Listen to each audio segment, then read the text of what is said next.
Evaluating inconsistent quarterback prospects is hard because you don't know exactly what to focus on. One moment they're checking every box, pre-snap, post-snap, footwork, eyes, progressions, then rifling in the perfect throw. But then the next play, pre-snap, post-snap is gone, footwork is a mess, they're locking onto a receiver, and the pass is intercepted. Do you extra value the ceiling while betting you'll fix the flaws over time? Or do you worry that the self-destructive tendencies will self-destruct him as the future of your franchise? Will Levis has tools on tools on tools, but he'll all of a sudden look completely inept and inconsistent on a game-to-game, even down-by-down basis. The highs are high, where you see Josh Allen's high-end arm strength and playmaking ability, but the lows are just as low, where you see Zach Wilson's wild inaccuracy, poor processing, and poor footwork. To kick us off, we'll start with those highs and look at Levis's target heat map courtesy of Pro Football Focus. Here the red shows where he targets more than league average, blue less, and we can see that he consistently targets up the middle of the field, which is a harder area to attack since there are more coverage bodies. He uses his high-end arm strength to rip throws over the middle, and can also bomb defenses deep, touching 60 to 70 yards down the field. He's a really solid runner. It's easy to imagine a team slotting him into a Jalen Hurts, Josh Allen kind of running package. Levis is 6'3", 230, and he's effective extending plays with his legs. Some of his strongest plays come from times he's dropping back, and at the top of his drop, missling a ball up the middle, which shows he can play in structure and in the timing of the offense. Sometimes he even takes that to the next level, where he's using his eyes to move defenders out of the way. This is an increasingly more common concept called domino, which is actually one of the signature plays from the Rams Super Bowl win against the Bengals. One receiver runs a quick basic to get to the second level, and the other runs underneath to pull the defense out of the window. Ole Miss is running drop 8, so there's an extra defender in coverage, so while usually the concept takes care of the underneath defender, now it's on Levis to use his eyes to take care of the extra defender. The trick I use to figure out where a quarterback is looking, which the OGs already know, is to watch the stripe on the back of his helmet. We also get a turn of the shoulders to manipulate the linebacker, and with a dude in his face, perfectly on time, he rips it in there. This pairs up nicely just 3 plays later when Levis hits him up the middle again. This shows his understanding of where multiple defenders are on the field, which is critical at the next level. He is domino to one side, a stick route breaking outside, and again he uses his eyes and shoulders to manipulate the defender, and without having to check the backside coverage, fires in the pass. One of my favorite traits of his is his toughness, where he's willing to stand in to take a vicious hit to make the throw, then gets right back up the next play to do it all over again.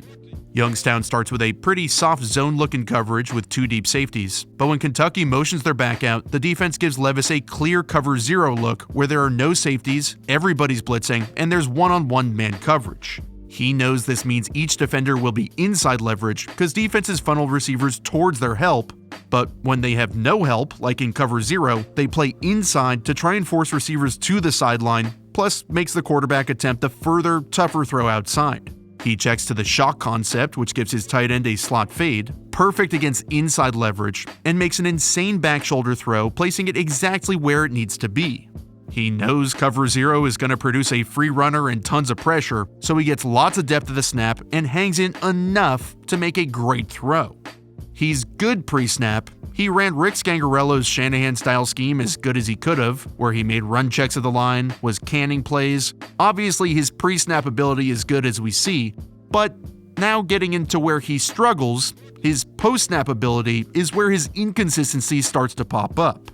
On 3rd and 11, Florida is trying to fake like they're running cover 3 zone. This safety is pretending he's going to the middle, while the other is pretending to rotate down. Plus, the corner is kind of making like he's going to roll back. And if it is cover 3, that changes who comes open.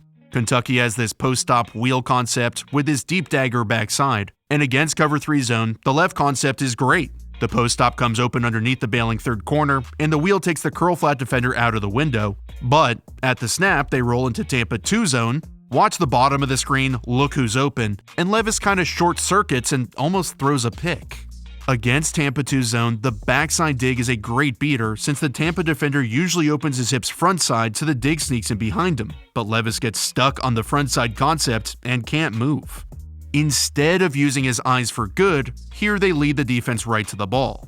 Kamari Wilson and Amari Burney read his eyes and drift right into the window, and Levis comes back to the post stop instead of progressing through all his reads. He's good pre-snap because he can identify where his guys should be open after the snap, but when the picture changes just a bit, he fizzles out. He likes this curl up top since the corner has given him about 7 yards. Plus, with the safety deep and the 2 linebackers pretty tight inside, that corner looks like he's on an island. But when the outside backer, typically a pass rusher, buzzes underneath the curl, Levis panics and throws an interception. I should say this is a bit of a design flaw. The tight end should sit down to create a side adjust against the blitz, but still Levis should maybe try to come backside and work the other seam, extend the play, eat the sack, but definitely don't throw it late over the middle. As I said, this man is inconsistent, but also in a good way. 2 plays later, Youngstown uses a similar coverage with the corner off, a defender buzzing underneath. They actually blow the coverage where this corner is supposed to invert and play cover 2 deep, but here Levis doesn't panic, gets to his 3rd read all the way across the field, and throws that backside dig we just talked about. These are the highs and lows of Will Levis. He'll do everything you ask of him with his sky-high potential one play, and then he'll self-destruct the next. He has a cannon, but it's an inconsistent one accuracy-wise, where sometimes his footwork will randomly fall apart. There's a lot of times where the ball is on the wrong shoulder, so he doesn't strike me as a distributor where he's consistently getting the ball where it needs to go and on time. He doesn't anticipate throws very well to where he's throwing before the receiver breaks open. I worry about how many hitches he takes. I worry about his deep ball accuracy, especially on go balls where he'll sail 1 or 2 of them out of bounds every game. And even when he does everything right, sometimes the accuracy just isn't good enough. This is just a very simple Kentucky concept where the slot receiver runs a deep through route that is run directly at the near safety to hold him. If he wins his matchup, Levis throws here, and if not, he throws to the dig. The dig gets held up top a bit, but this is still way behind him. You want this out in front so he can pick up yak. We just can't have this.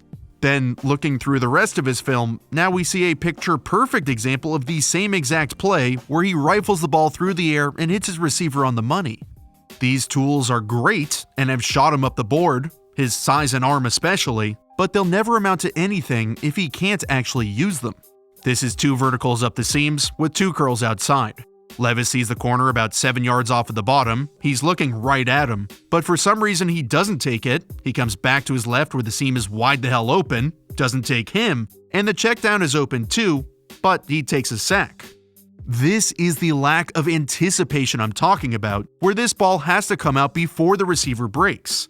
If you're not going to throw it, fine, but we need anticipation on the backside seam to throw it. We can't look first to see if it's open, and that's why he takes a sack. Now, I will say the scheme around him this last year was pretty dreadful, and after only playing in it for 1 year, it's pretty hard to anticipate throws in a new scheme that is crap.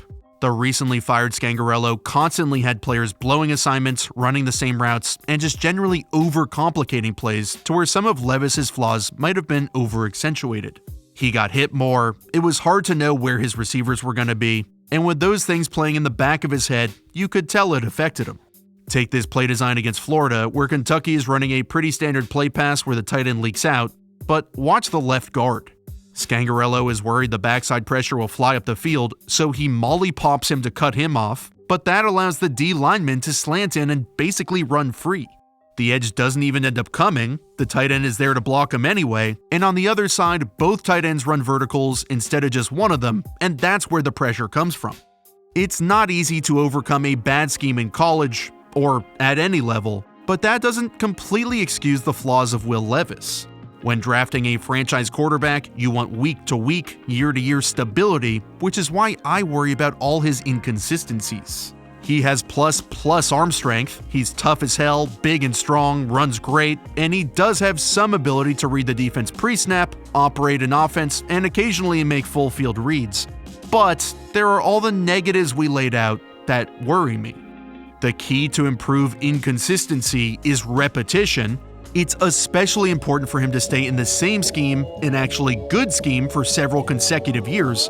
So while I do think he warrants a high draft pick, he is not ready to go day one. Give him a good scheme, give him time, repetition to iron out his inconsistencies to polish him up, and if you can wait and be patient, Will Levis is your next franchise guy.